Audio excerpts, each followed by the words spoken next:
This is the 100 Dates Bucket List. I got this for a gift from my significant other, and I thought it was the sweetest thing because it helped us to think outside the box and try different things. So if you get a little closer, you can see all the options here. Play at an arcade, attend a ballet, go horseback riding, attend a ghost tour.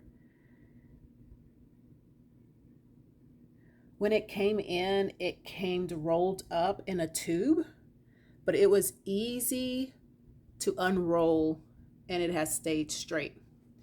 So also when it came, every one of the options were covered in this gray or silver. So what happens is whenever you go on this date, you scratch it off and it reveals the picture here. So let's see, not too long ago, we went on a road trip. Okay, so road trip. You see it here? All you do is take something that's scratchable and scratch the option off. And it reveals the picture. And it's a little car. We had a great time, by the way.